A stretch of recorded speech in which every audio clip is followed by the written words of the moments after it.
Welcome to RAIN, the Real Estate Investor Growth Network with your hostess, Jen Josie. Join like-minded real estate investors and accelerate your business towards greatness. You will hear step-by-step strategies for success, interviews with real estate rock stars, and we will dig deep into past projects where we bear it all, including the good, the bad, and some just plain ugly. So get excited. Here's the bestower of badassery herself, the real Jen Josie. Listener discretion is advised. Hi, and welcome back. I'm Jen Josie, creator of RAIN, the Real Estate Investor Growth Network. Whoop, whoop. On today's episode, we have a guest that will be sharing one of their past projects. We will let you decide if it was good or bad or just plain ugly. But before we begin, here's today's badassery bestowment, my little badass gift to you. Today's topic is know when to walk away, know when to run. So many investors get caught up in their next or even first deal that they start to fudge their numbers just to make it work. Trust in your education and remember that numbers don't lie. Bidding wars can also get dangerous. Emotions can drive you more so to get the win than to stick to your guns. When you do get a property under contract, if an inspection report uncovers, say, more foundation issues than you budgeted for, you need to suck it up and run, Kenny Rogers. Losing the due diligence money and the money you paid for the inspection report is far less than a $30,000 price tag for foundation repairs. So, take the emotion out of the purchase and trust the numbers so you don't get in over your head. Now, on to today's episode of the Real Estate Investor Growth Network podcast. We have with us my friend Tommy Harr. Tommy is a 27-year-old real estate entrepreneur. He started out in his father's footsteps as a home inspector and quickly grew his inspection business revenue 5 times more than his father's home inspection business, all while learning to invest in real estate on the side. He built a 15-unit portfolio from house hacking and learning from the ground up before going into business with his partner, Andy Carabinos. He has used his construction and small business background to help scale their business. Tommy and Andy have used their respected skills to create a 7-figure wholesaling and flipping company in less than 2 years, and adding 42 units to their portfolio just in the last year.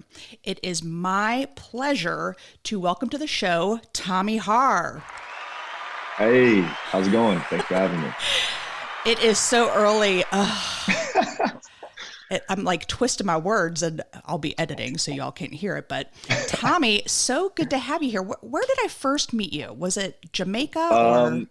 It was probably Cancun out at Austin's first mastermind. I think it was. I did not go to that one. I went to his Dominican Republic one. Then it was the Dominican Republic one. That was the first time I met you. Interesting. I believe so, yeah. Did you do Fortune Builders? I did not do Fortune Builders, okay. No. Kind of just met through like that whole mastermind network through all those guys. Okay. It's crazy that was the first time I met you because I feel like I've known you so much longer than Dominican. I know. And then realizing, oh my gosh, he's only 27 years old and you are so successful. And it's mind blowing to me. But tell us a little bit about how you got into business and all that fun stuff. Yeah. So, got into business. My dad's been an entrepreneur real estate wise for about 20 years. That was home inspections, which I didn't really have any part of. And then he had a property preservation company, which I worked in since I was like 13. So grew up around the nasty, shitty houses, trashing them out, mowing all the lawns. So it's cool to see kind of like the areas that I used to mow lawns in Columbus that my dad was like, man, you should never even go in those areas, now becoming areas that I'm buying real estate in and kind of help change the whole aspect of Columbus. So it's pretty cool.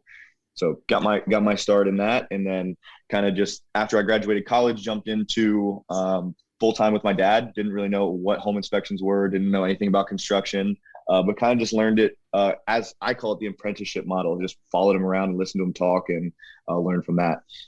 And then you connected with all these real estate investors who need inspections all the time. Right. So smart for you to hook up with them and then develop relationships, and they turn into business relationships, you know, even beyond in the investment side. And you mentioned Columbus, Ohio, and I have never been. My neighbor, Chris Papadopoulos. Do you know Chris? Yeah, I know Chris. My neighbor. Usually it comes with a laugh afterwards if you say you know Chris. So yeah. He's very loud. Just kidding. Love you, Chris. But he was talking about Terry's wedding recently and how beautiful Columbus is. So I really need to get my ass up there and check it out. There's so many of you amazing real estate entrepreneurs in that area just kicking ass. And I need to get up there and be a part of it. I would say wait a couple months, maybe 1 or 2, because right now I'm looking outside. It's about 0 degrees, snow everywhere. So I would wait until a more beautiful time where it's not as gray, a little bit of sun. So, but amazing area, connected with, I mean, some really, really cool, high level people that we all try to do business together with too. So it's fantastic. That's awesome. Well, you are sharing one of your past projects, and this is actually your first project, right, Tommy? Yes, this is my first flip. All right. So had you had any education before this, or was this like just diving in? Paid education, no. So, I mean, I was probably about 6 months or a year into being a home inspector. So I kind of knew what I was looking at. I was doing a lot of draw inspections for investors. I was seeing it, and me and my uncle decided to team up and go all in. So I was learning from Bigger Pockets. I mean, driving around as an inspector all day. I was listening to Bigger Pockets on like 1.5x and just kind of indulging in everything. That's how I learned about how to wholesale, like that sort of stuff. So kind of self-taught, but also largely attributed to the Bigger Pockets podcast. I love Bigger Pockets. And any of those guys ever want to come on this show, I'd love to have you. All right. So before we dive into this project, I do want to hear a little bit about being an inspector and how it benefits your business, because I love my home inspector. Shout out to Frank. And I mean, I'm sure, like, what's some crazy shit you've seen in home inspections? I really want to hear that part. I mean, crazy shit. I mean, shit, literally. Like, I mean, we do those, like you were saying, those investor inspections. I basically wanted to see all the wholesale deals. I was starting to invest. So what better way than offering a product? Because wholesalers take shitty pictures. I was like, hey, I can take better pictures, and I give you a 1-page report. I'll do it for $100. I think it was 75 in the beginning, just to gain like brand market share, stuff like that. So I was running around doing all that stuff and literally trudging through, like, there was one basement my buddy Nick Eiffel bought and ended up selling it to somebody else. Literal like 3 inches of like shit in a backed up basement. Just like I'm walking through, taking pictures. I'm like, I'm doing this for $75 right now, just trudging through literal human feces. But it's just, you get kind of numb to it after a while. I mean, you see everything, and like what you think is normal. Like I would post them on my Instagram, they'll be like, that's crazy. But like I said, I've been doing this stuff since I was almost 13. So you get kind of numb to it, seeing all this crazy stuff. So I would say the worst part is trudging through poop, doing sewer line cameras, stuff like that, just pulling out poop and stuff like that is not the most fun. So I don't envy my plumbers, but I pay them well because I know what goes into that stuff, and it's not fun. Wow. Well, thank you for putting that out there, because I was like, ooh, I wonder what Frank thinks sometimes, my home inspector. So, all right, let's dive into this property. So tell us a little bit about it. How many bedrooms and baths? What year was it built? All that fun stuff. Yeah. So this one was built around 1920. So an older house. Columbus has anywhere from 100-year-old houses, 150 to brand new, right? So it comes with their own quirks. It was a 6-bedroom, 5-bath, 3,800 square foot house. Damn. Yeah. So this was in an area, it's called Bexley, Ohio. If you know Columbus or anything about Columbus, that is very lush, very rich neighborhood. And that was kind of, but it's bound by, it's almost got bound by a couple nasty areas. So it's very, very street by street. Gotcha. And how'd you find this property? So we found this property actually on the MLS, kind of. We found it. So I was doing all these inspections for, we call them draw inspections for, if you ever use hard money or banks, that we got to go take pictures for the bank. So I met my contractor through that, and he put us onto this house. He's like, hey, we got a good one. This is after talking for a while, telling people what we wanted to do, and found it. off the MLS. It was an auction, and decided to put an offer on it. And what was the asking price? So you said it was auction, but it starts with an asking price though. Yeah. So it was an auction, REO. It was the asking price was $427,000, and that was the asking. So, and then we bought it at ask. Oh, really? And yeah. Explain, because auctions are so different from state to state. So like in North Carolina, if there's an auction, you have a 10-day upset bid period. Is it anything like that? Or is no, this like... it wasn't really an auction. It was more just like the REO, they were putting it on the market. They had an agent put it up. So it wasn't really like a courthouse type auction.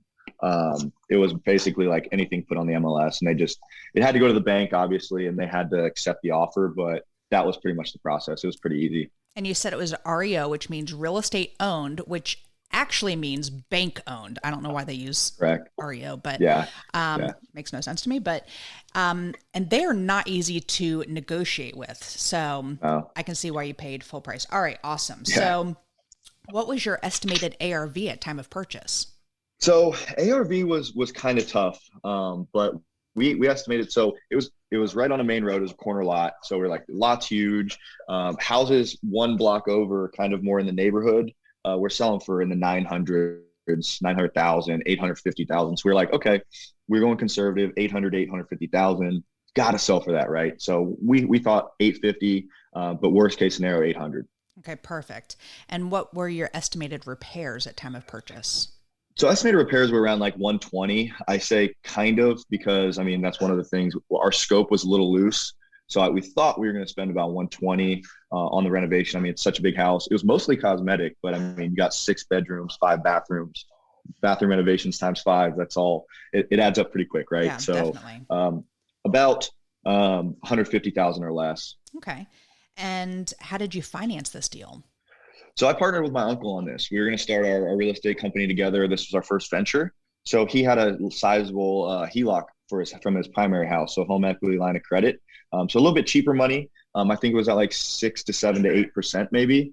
And then that's how we financed it. And then as the project went on, I think we had to get a little bit more money, a little bit more harder money, like call it 10 to 12%. Okay. And I love that you brought up HELOC, because a lot of people don't know that you can lend money out of your HELOC. You can, just regular neighbors down the street and say, I know you've lived there a long time. I'm sure you have a lot of money paid off. Yeah. Why don't you get a HELOC? You get it at 4%, lend it to me at 9%, 10%, and have it earn some money for you. So I'm so glad you brought that up. Absolutely. Yeah. Yeah. There's so many strategies in that, like HELOCs or 401ks, stuff like that. And as you get deeper, it's amazing because you get so excited. People don't know about that stuff. So it was a cool intro to ways to creatively finance deals. Yes. And what's your uncle's name? We need to give him a shout out. Pete. So Uncle Pete. Uncle Pete. Yeah. He's the man. All right. And what was your timeline?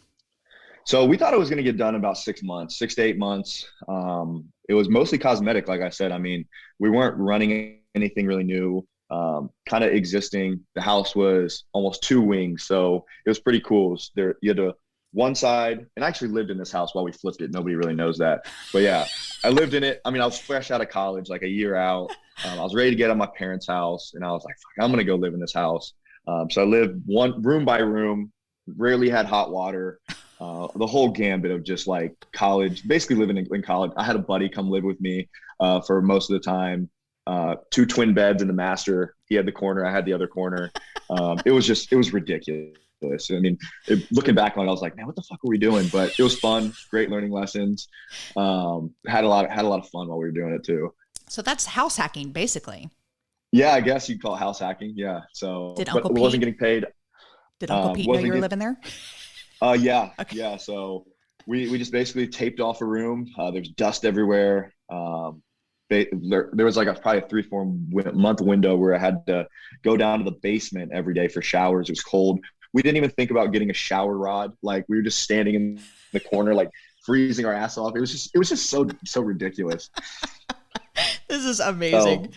Yeah. I mean, it was just like, wow, like, why did we do that to ourselves? But it's like part, like, it's a good story now. Right. So, the timeline was supposed to be 6 months, ish, all the way to sell.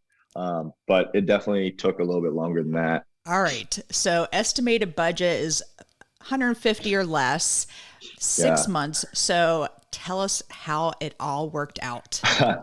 Yeah. So, I mean, this one, I was looking back through the numbers this morning. We bought it 2/6 of 2018 for what we said we bought it for. We then sold it 18 months later. So the project took probably 8 to 10 months, maybe 12 months.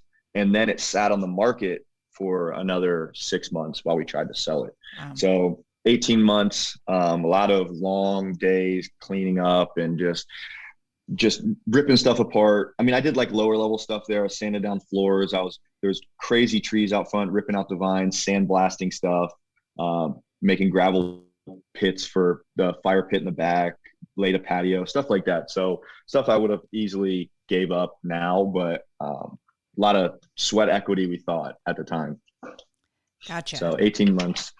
So you want to know about kind of the end numbers on it, or?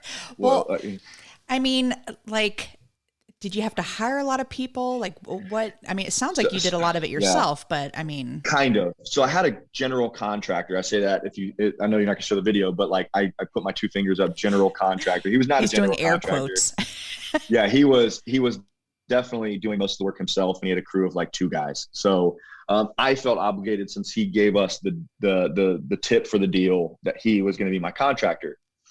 So just a lot of just smoke and mirrors with scope of work. Nothing was cut and dry. So he took way longer than he should have. Was always asking for extra money, all that good stuff. So yeah, so we used him the whole entire way. We had a couple subs that we did personally, but he did everything from demo, drywall, paint, bathroom renovations. His tile guy was phenomenal. That was about the only amazing thing about him, was their tile guy was ridiculous. So yeah, so just let them hang around way too long, and should have fired him a long time ago and kind of just figured it out that way. But was loyal to a fault there. Was like, hey, you guys tipped me to this one. I got to let you guys ride with it. So that was kind of our fault there. So why did it take like a full year to get completed? So one, I mean, half of it was in the winter time, so you can't really do anything exterior. So we had to do everything exterior, rip out vines, paint it, window replacement, stuff like that. And then just everything on the inside took way too long. So bathrooms, we were using marble and nice material, so it took longer for the bathroom renovations. And then the kitchen, you're going to try and sell it for $850,000, right? So you got to get a kitchen designer in, and you got to do all that stuff. So it took time. I mean, 2 weeks at a time to even plan things and move forward with those. So definitely a long, drawn out process. Gotcha. All right. So you finish everything on the inside. What did you end up listing it for? So we ended up listing it for $800,000, so $799,000. We thought that was going to be a bidding war situation. It was a great house. People were going to die over it, and then quickly to soon find out it was not. It sat. We got showings, but not many offers. It was a quirky house. It was 6 beds, 5 baths, but half of the house there was like 2 wings. So you went up one staircase, and in the back of the kitchen there was another staircase to the other side of the house. And to get across at the top, there was like a breezeway, not a breezeway, but a bedroom that you had to walk through to get to the other side. So very quirky. And if people know now, quirky is not the greatest thing to hear when you're flipping a house. So very quirky, beautiful house, but just kind of not what people like, not a big yard, stuff like that. You had to walk through a bedroom to get to the other wing? Yeah, unless you wanted to go up the kitchen. So we thought, I mean, call it 1920. You still have maids, stuff like that. So maybe that was the maids' quarters. They went up that side. Just I'm not really sure. So I love the house still. It was freaking awesome, but quirkiness did not help the sale price. So it sat. We dropped the price. I think we dropped it to $775. It still sat. We then fired that agent because my uncle thought that was a good thing to do. And then we hired the bee's knees agent from that area. So he's born and raised there. He sells there. He's the man. You're going to sell a house in Bexley, you call this guy. So we hired him, and he's like, man, you should have called me earlier. You guys are way off on your ARV. Basically because Bexley is chopped into 3 areas. So you got Central Bexley, North Bexley, and South Bexley. South Bexley being the rich of the rich. Central Bexley is very, very nice. North Bexley is like ooh, you live in North Bexley. That's crazy. Why would you ever do that? So very, very snobby. It's just a very snobby, rich area. So when we told people where we were doing it, if you were in Bexley, we're like, yeah, we're in North Bexley. We're on Cassidy and in Maryland. And they were like, ooh, you're all the way that north. And I was like, shit, I wish I would have known this before. So just a mixture of, it sat right on the main road. So there's one main drag. It was right at a light, and it was a corner lot at the light and the main road. So that the traffic didn't help. Just the whole gambit of and then ARV obviously drops because it's heavy traffic, all that stuff. So I kind of want to touch on, because I work with a lot of students, and they have a hard time figuring out ARV. And I always tell them to go buy a map and do a map search so you can actually see in that neighborhood, not across a major highway, because a lot of times these MLS systems do the radius search, and it's literally just even if it's half a mile, and that can pull those houses, like you said, in that median. And what is it called? You have south. So you had like south, north, and call it central Bexley. So you're pulling some from the central that is, it's going to kind of skew your, original after repair value of the property. So I'm glad you brought that up. All right, let's get into the numbers here. So these are the final numbers. What were your estimated repairs were under 150. Yeah. What were your actual repairs? Yeah, so we ended up spending about 200,000. So I didn't keep super tight books, but at the end it's right around 200,000. So overshot the rehab. We had to do some request to remedy stuff, which we'll get into after, but some expensive old house stuff that nobody likes to deal with, right? Right. Definitely. So about 200,000. And what was the interest you paid? So calculating it back, it was probably about 50,000 in interest over that 18 months. Yeah, man, that adds up. I feel your pain on that. And then holding costs. Yeah, so holding costs. You got your insurance, you got your utilities. We're running the heat in there for half the time we're there. So I estimated it to be about $10,000 in just direct holding costs. Pretty expensive, especially with the big house. You got 2 furnaces, 2 air conditioners, just out of control, high on everything. So that's one thing we didn't calculate very well either. And did you move out before you listed it? I did, actually. Yeah. I wanted to stage the master as like you could have like you and your buddy living in it, but I don't think that these rich people, these doctors would really like that very much. All right. What did you end up paying in commissions? So at 710, we probably paid about 42,000 in commissions. So 6% on both sides. That's a hefty one too. So a lot of stuff right off the top that people don't think about. I know that one hurts. Do you have your real estate license? I do not. No, my mom does. So that was another quirk with this one. So I was like, Mom, I'm going to start flipping houses. You need to get your license. She's a full-time math teacher. She's a 9th grade algebra teacher. She's the shit. If you ever met my mom, and she got her license. She was ready to rock on this one. And my uncle and my uncle came to the decision, her brother, to like basically say, hey, we need to go elsewhere. You're not experienced enough, blah, blah, blah. So that one she didn't take. We could have saved maybe a little bit of money, but it probably salvaged a lot of good relationships, because once you maybe possibly lose money with family, it gets a little hairy, right? So she now sells all my stuff, and it's amazing, and she designs a lot of my stuff, so it's worked out for the better. Yeah, it is definitely helpful to have a real estate agent on your team. So oh yeah. All right, and then closing costs? Yeah, I'd say about 5,000 between the first closing and second closing. And you originally listed it for $799, and what did you end up selling it for? So we ended up selling this house for $710,000. Ooh, all right. Yeah. All right, so total profit. Here we go. Let's hear it. Yeah, so total profit on this one was right around negative 100,000. Yeah. Yeah. I have a cha-ching button, and then I have an explosion. I was like, ooh, I quickly moved it away from the cha-ching. Yeah. So between you and your uncle, you guys lost about $100,000 on it. Yeah.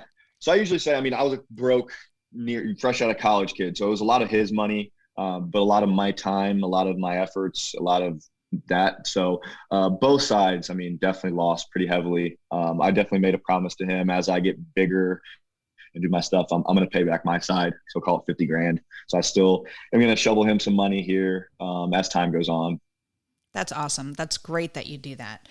So what were your main takeaways from this project?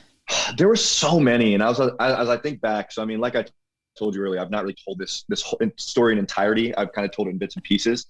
So, I mean, number one for sure is never flip a house without very clear, repeatable comps. So like in Columbus, you can find houses that are 100 grand. You can put 20 into it, will sell for 180, right? It's a 3-1 box house, very easy to comp. But when you come to a 6-bedroom, 5-bath house in a crazy area, once you get into those, it's kind of who's going to come in that house and fall in love with it and pay your price. I don't ever want that again. I'm going to stay very, very far away from it. So a very clear, repeatable ARV. A couple more is like quirky. Quirky is hard to sell. You don't want quirkiness in flips. The house could be really, really cool to you, but most people that come in are going to hate it. So you want to expand your buyer pool. I like buying quirky houses and then fixing them because we got one off the MLS where just like what you were saying, you had to walk through a bedroom to get to the master bedroom and it just didn't make any sense. And it just kept dropping on the MLS and dropping and dropping. Yeah. And so we snatched it up and we're just reconfiguring it. And, absolutely. Yeah. But it could be a blessing and a curse for sure. Yep. As long as you got that vision. So as a beginner, I would take down something repeatable, that's comparable. So I mean, just stay away from the big ones. That's in my opinion. And then don't be afraid to fire your contractors. I'm a huge loyalty guy. It's probably to a fault. So if you do right by me or we do something I say you're going to be my person, you got to really, really mess up for me to fire you. So that's kind of, don't be afraid to, whenever you feel in your gut, I mean, go ahead and make the right decision. You got to make a business decision after all. So those would be my main takeaways. That's huge. And it can be tough to have to let someone go, but like you said, it's your business. You got to take care of you first too. No doubt. Yeah. So now that you dealt with this project, do you do anything differently with all your other projects now from this point? Yes. I mean, it was a blessing and a curse, right? So you lose 100 grand and you're like, fuck man, this can't get any worse. Right. Like I've seen the bottom of the iceberg. I've listened to so many bigger pockets. I've listened to so many success stories. I was like, there's no way in hell I'm going to be a one and done. There's just no way. So one is just every deal we do, we make a detailed scope of work and we make sure that it's all right there. If we have a contractor come in, they can read our scope of work and they know exactly what they have to do. There's no gray area. So that would be the number one thing that we now do. And we keep a Rolodex of contractors. So we don't rely heavily on one person.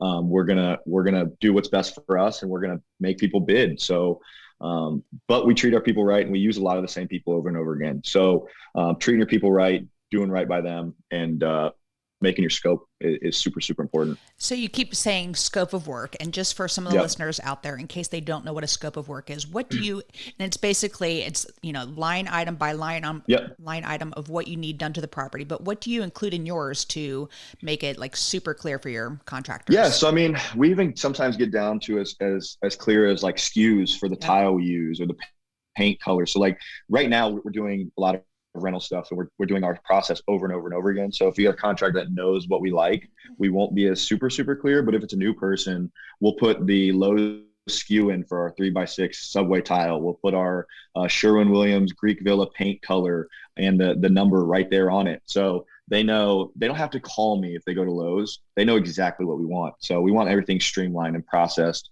And that's basically by learning from some of the big guys in Columbus that pretty much have took me under their wing. So just learning from others and creating scopes from that. Awesome. And thank you for sharing that. So I am super proud of you for not giving up, because a lot of people are one and done, and that's great. Yeah. You just were like, nope, I got this. And maybe that was a huge project in the beginning. By the way, Vance and our very first flip was 4,200 square feet. Oh my God. 6-bedroom, 2-bath. by the way, only 2-bath. And it was about an hour and 10 minutes away from Raleigh where we live. And we couldn't get contractors to go out there. Oh my God. We bought it for $44,000 though. So it was a lower socioeconomic area. Yeah. But we were like, I don't know what the ARV is. It was just one of those things and so we ended up holding it for about 6 months. We scraped paint. We paid a neighbor $30 to mow the lawn, and then we literally just listed it, and we sold it for 67. So wow, there you go. Hey, I was like, ugh. That's good. You know, because they teach you in your education program, you have to have licensed contractors, insured contractors, which is huge. Yeah. And we just couldn't get any to travel out that far. So for sure. Yeah. So right there with you on that large property. And it taught me, oh man, don't need to take that large of a project on. It sounds sexy in the beginning. Like, and it was cool. Like I'm telling my friends, I'm flipping a house. It's this mini mansion. It's like, yeah, but I'm going to lose my ass on it. Right. So, and just living in it and all that stuff. It was just like, it was a clown show. It was hilarious. Yes. Well, I appreciate you sharing that. And the second half of the podcast is what makes Tommy Harr a badass, which you truly are. And I use the acronym BADASS. So the first letter is B for book. What's a book that's made a huge difference in your life? Yeah. So I usually go to the 10X rule. So Grant Cardone, 10X rule, fantastic book. I mean, I'm totally reading that right now. Like, it's the best. And I just passed it over to Advance, but it was literally like just sitting right there on my desk. But yes, totally reading that. But keep going. Sorry.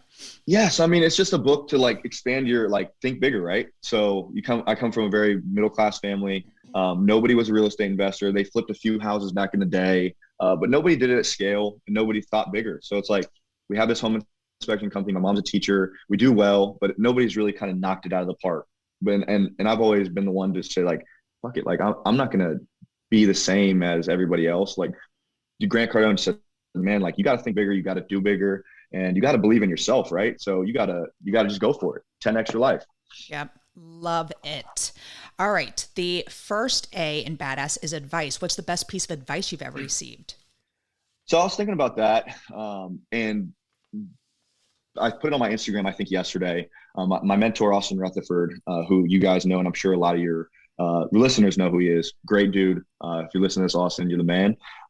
He just said, like, would you want a whole grape or do you want a part of a watermelon? So what that means is like everybody, you can do this on your own, right? So you can do these, you can flip a couple houses, you can get a couple rentals, but why not collaborate and maybe partner? And Columbus is a good example of it. Like everybody's like, man, what's going on up there? Everybody's doing business together. It's fun. It just makes everything more fun. With my business partner, for example, he was in car sales for 10 years. So he handles all of our acquisitions. I handle our dispositions, network, and construction. I've not been in our CRM for probably a year. Wow. And our contracts are just falling into my DocuSign. And because I trust him, and then when you separate and you go together, I mean, you can just explode, right? So that's how we've done 100+ wholesale deals in the past 2 years, because we know that with collaboration, you can do way more. I actually interviewed Austin, and he had a great podcast. And I remember in the interview, I could see the ocean out of his window because he had just recently moved down to Florida. And I was teaching him how to say intracoastal, because everyone says intercoastal. Yeah. All right. Sorry. Thank you. All right. The D in badass is drive. What drives Tommy to be successful? Yeah, I mean, everything goes back to my family. So, I mean, I'm trying to change my family tree. I'm one of 5 kids. I'm the oldest boy of 5 kids. My parents have given me absolutely everything I know I want. So they paid for all of us to go to college. I got a scholarship for college, but they paid the rest. Just basically, like, I've seen my dad wake up at 4 a.m. Every day. My drunk ass would come back home at 21 for breaks and like stay out all night, and then he'd be up working. So like, who am I if they do us that well for 18 years to not at least try my fucking hardest to give back to them. And that's my drive. My mom and dad and my brothers and sisters. I love them with all my heart, and they're why I do what I do. That is awesome. I love that you said that. And shout out to your mom, because I was in education for 16 years. I taught middle school chorus for 16 years. Oh man. And with the pandemic and going virtual, God bless her, because I would have not been able to handle it. So she's been doing it almost 30 years. So I think 25, 30 years. I'm trying to get her to retire. So mom, if you're listening to this, please retire. Let me help you come into our business full time. Let's blow this up. And everybody trying to get my whole family to think a little bit bigger, right? So I helped him buy 5 rental properties, I think 2 years ago, kind of when I was learning, and that was over 500,000 in equity. Some deals that like were just absolutely amazing that I didn't know really what I was doing yet, but they trusted me that I had so much passion in this that they were like, let's listen to Tom. So now they got 5 amazing rentals. My brother is closing on his first flip today. Wow. Just the conversations have just been different. It's been fantastic. That is awesome. All right. The second A in badass is aspiration. I'm a big goal setter. So what's a goal you're currently working on? Yeah. So, I mean, I'm always looking at the future. I mean, right now, this year, 2022, the number one is 100 rental units. It's always that arbitrary 100, right? So 100 rental units for sure. And then we got a team of 6 guys in our office now, and I want to help them get better futures. So they've believed in my vision.